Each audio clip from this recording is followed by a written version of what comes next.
Pasal 32 itu 8 tahun, pasal 35 12 tahun. Dari gelar perkara kita tahu bahwa itu pasal dilaporkan Pak Jokowi ternyata. Yang kata Pak Jokowi, saya tidak melaporkan apa-apa, saya hanya melaporkan peristiwa. Enggak. Dan saya sih pernah mendengar dari Yakub itu sesungguhnya ketika press conference itu sebenarnya. Oke. Dia pasal 32, pasal 35 dan lain sebagainya. Nah, pasal itu too much dan bahkan sangat tidak tepat. Kita tadi diperlihatkan laporannya LP atas nama Joko Widodo. Di situ tertulis 6 pasal itu semuanya dia yang melaporkan. Ya gitu, jahat banget ini. Kalau kata kata Cinta kepada Rangga dalam film Ada Apa Dengan Cinta, Jokowi, Cinta 2. Kamu itu jahat, itu jahat banget. Ya gitu. Jadi artinya itulah pasal yang ada. Ya 32, 35 dan tadi kami mempresentasikan di dalam. Termasuk yang tadi saya presentasikan di awal dengan judul sebelum kami masuk tadi bahwa kami tetap kekeh dengan apa yang namanya 99% palsu itu kalau dalam bahasa saya. Kan sudah menghina saya sehina-hinanya, sudah menuduh ijazah itu ijazah palsu, sudah merendahkan saya serendah-rendahnya. Ya nanti dibuktikan lewat proses hukum, nanti akan kita lihat di proses di pengadilan seperti apa.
Ini asli apa enggak, Mas?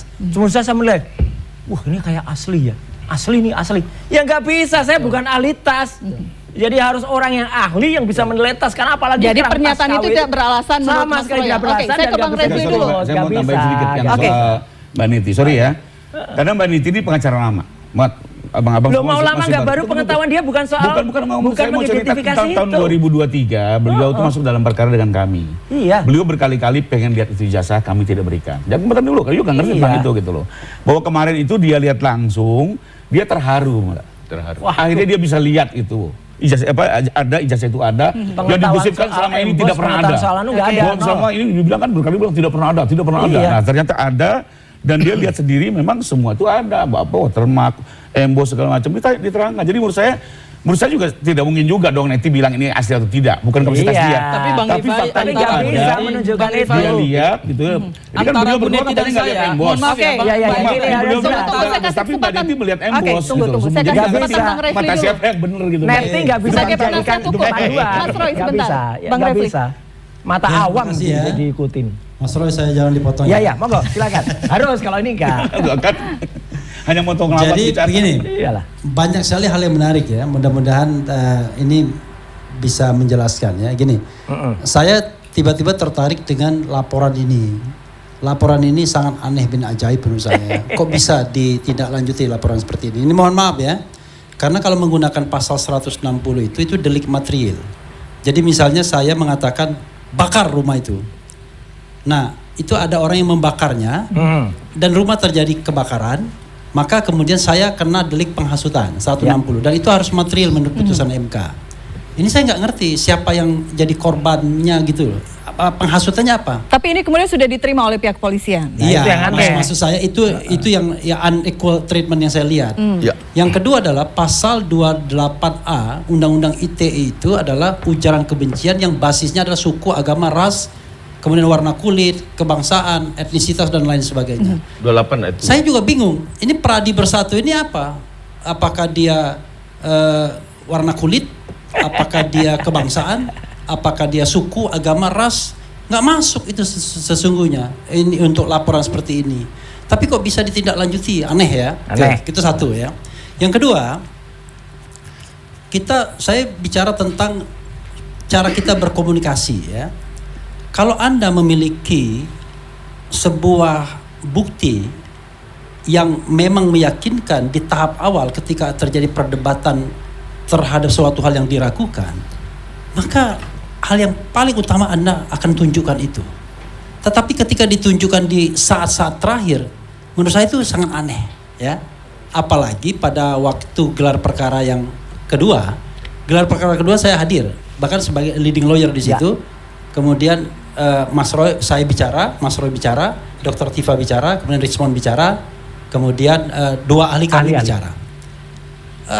Dr. Tifa itu mengatakan bisa nggak ditunjukkan terlebih dahulu ijazahnya itu karena dia dengar di sesi pertama sudah ditunjukkan, nggak dikabulkan. Why? Kalau di Amerika itu ada namanya filibuster. Jadi filibuster itu adalah kalau kita mau mengesahkan sebuah rancangan undang-undang, kalau di awal-awal orang segar semua tuh pikirannya. Itu susah, alot pasti perdebatannya. Tapi kalau sudah di akhir-akhir, orang udah malas semua kan, udah capek, lelah dan lain sebagainya, udah mau tidur dan lain sebagainya. Nah, disitulah kemudian diketok palu cepat-cepat, ya kan? Nah, dalam konteks ini, ijazah itu baru diperlihatkan menjelang jam 11 malam. Ketika orang sudah lelah semua, apalagi yang mengikuti sesi pertama. Untungnya, fortunately bagi saya, waktu Richmond presentasi, saya sempat tertidur kira-kira 2-3 menit. Jadi masih segar saya. Saya termasuk lawyer yang datang melihat langsung ijazah tersebut. Ya, saya ingat komposisinya. Mas Roy di depan, kemudian Dr. Tifa di depan. Sampai ke sini. Mereka bisik-bisik dan saya di belakang Mas Roy juga melihat. Dan banyak kesan, misalnya soal foto, soal tipisnya dan lain sebagainya. Emboss ada. Saya harus mengatakan emboss ada, kemudian watermark ada. Gambar emboss Mas, jangan bilang emboss. Kita nggak ya kan? It doesn't mean kalau ada watermark dan emboss itu kemudian asli. Yes, ya? yes, saya setuju. It doesn't mean. Why? Fact is fact. Itulah yang saya katakan. Reproduksi bisa saja, reprinted bisa saja. Gambar emboss. Iya. Jadi justru yang kita harus lihat ini adalah level of trust seperti yang saya katakan semalam. Ini kan masalahnya adalah kita melihat bahwa ada yang namanya unequal treatment, ya kan, antara pihak sana dan pihak sini, dan itu terlihat betul dari posisi duduk aja udah terlihat tuh. Di dalam ruangan? Iya, sana. Seperti apa gambarannya, Mbak Refli? Ya gambarannya ya di sebelah sini, ya kita ya dari kubu pendumas ya kan. Sementara yang di sana nggak banyak sih yang hadir, cuma lecuman karena yang lainnya diusir-usirin. Tapi kemudian ya banyak petinggi-petinggi Polri di samping mereka, ya posisi duduknya. Tapi itu secara psikologis ya saya katakan.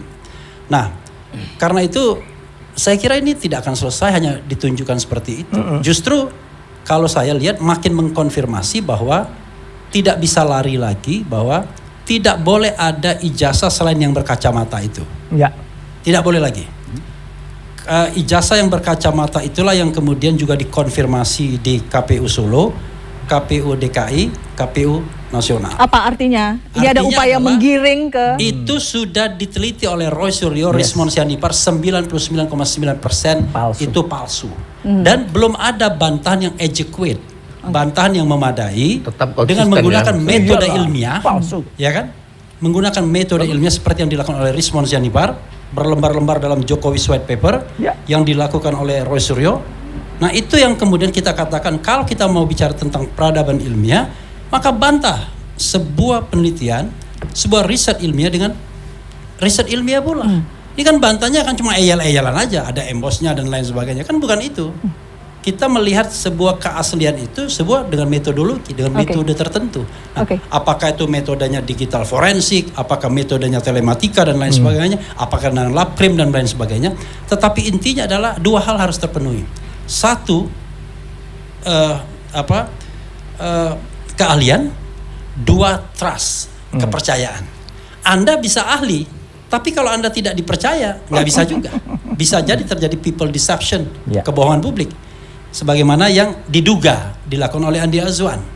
Karena kalau kita lihat sekuen waktu ketika dia mengatakan ini scan asli ijazah, Kan bayangan kita adalah dia menyeken dari ijazah analog. Saya tidak ingin mengatakan asli, ijazah analog kan begitu.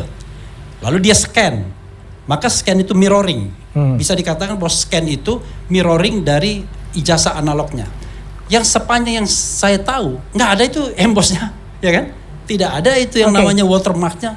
Tapi tiba-tiba muncul ada. Artinya gelar perkara khusus kemarin, kita kembali ke hal itu, gelar perkara khusus hari Senin menurut Anda tidak membuat kasus ini terang benderang begitu ya, Bang Refli? Jelas. Oke, saya jelas. Saya ke Bang Freddy sekarang. Bang Refli dulu ya. Bang Refli ingin menyoroti apa? Kawan-kawan semua ya. Instead of kita ribut-ribut yang begini, tidak ada pembelajaran publiknya. Saya akan sampaikan paling tidak apa yang berkembang di gelar perkara terkait dengan pasal-pasal yang disangkakan kepada mereka. Rifai tahu ya. Nah, pasal yang disangkakan kepada mereka itu 6 pasal. 1 pasal 310 KUHP, 311 KUHP, pasal 27A Undang-Undang ITE yang 2024, kemudian 28 ayat 2 yang ITE 2024, pasal 32 dan 35 Undang-Undang ITE yang 2008 yang belum diubah. Dari gelar perkara kemarin ya, itu kita menghadirkan ahli pidana Didit. Menarik apa yang dikatakan dia. Pasal 310 dengan ancaman hukuman 9 bulan itu, kalau pasal itu dikenakan kepada Roy Suryo dan kawan-kawan, itu berarti pengakuan bahwa ijazah Pak Jokowi itu memang palsu. Kenapa? Karena pasal itu dikatakan adalah pasal yang berkenaan dengan pencemaran nama baik. Memang itu terjadi, ya, tetapi you have no right untuk mengatakannya. Kan begitu? Apa hak Anda untuk mengatakannya? Tetapi itu untuk ranah privat. Ini ranah publik, yaitu mengenai ijazah yang digunakan sebagai dokumen untuk jabatan publik. Maka kemudian ada pasal yang mengecualikannya. Itu satu. Artinya itu ada pengakuan secara diam-diam bahwa ijazahnya palsu. Adapun kalau digunakan pasal 311 fitnah, maka fitnah itu harus dibuktikan terlebih dahulu. Kalau konteksnya adalah pengadilan, maka harus ada putusan pengadilan yang berkekuatan hukum tetap terlebih dahulu. Pak Mahfud, Pak Jimli mengatakan, kalau tidak ada putusan pengadilan yang berkekuatan hukum tetap yang mengatakan itu asli atau palsu, nggak bisa diproses ini orang. Itu ya. 2. Kemudian pasal 27A mengenai undang-undang pencemaran nama baik dengan menggunakan elektronik, itu mutatis mutandis sama lah dengan 311. Harus ada dengan 310 tadi. Dan itu ada pembatasan-pembatasan tidak berlaku untuk pejabat publik dan lain sebagainya. Nanti saya appeal, mestinya dilebarkan pejabat publik dan mantan pejabat publik harusnya. Kenapa? Karena kejadiannya itu adalah ketika dia masih menjabat sesungguhnya. Kan yang kita permasalahkan itu penggunaannya pada waktu dia menjabat. Bukan sekarang. Oke. Lalu kemudian pasal 28A pasal 28 ayat 2 Undang-Undang ITE yang 2024 itu jelas tidak bisa juga dikenakan. Karena basisnya harus suku, agama, ras, warna kulit, keyakinan, agama dan lain sebagainya. Ada itu precise di situ. Karena sebelumnya kan sara antar golongan, tapi kemudian diprecisekan.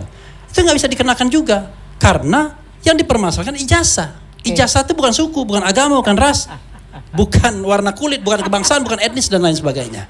Itu. Nah, yang menarik terakhir ini. Pasal 32 dan 35 Undang-Undang ITE yang 2008. Yang pasal ke-5 dan ke-6. 32 itu adalah Anda mengoprak-aprik dokumen publik atau dokumen milik orang. Itu, merusak dokumen. Intinya begitu. Pasal 35 sebaliknya.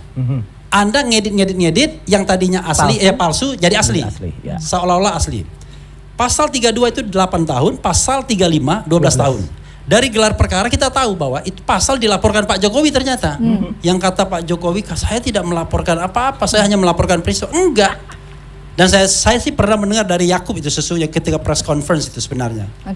Dia pasal 32, pasal 35 dan lain sebagainya. Nah, pasal itu too much dan bahkan sangat tidak tepat. Tahan dulu di situ, too much-nya. Kita konfirmasi dulu ya, Bang Refli. Ya, tapi diselesaikan nanti ya. Oke. Ya udah barang tentu lah namanya tersangka dan penasihat hukumnya pengennya pasalnya sedikit-sedikit aja, yang ringan-ringan aja, itu wajar Mbak ya. Tapi yang pasti adalah jadi too much itu menurut ya semua tersangka pengen sedikit-sedikit aja, ringan-ringan saja. Tapi kalau kami berangkat dari sebuah fakta. Faktanya adalah apa? Fakta bahwa ada tindakan pencemaran yang dilakukan dengan rekayasa IT. show langsung ya menggunakan aplikasi. Ngaco kan?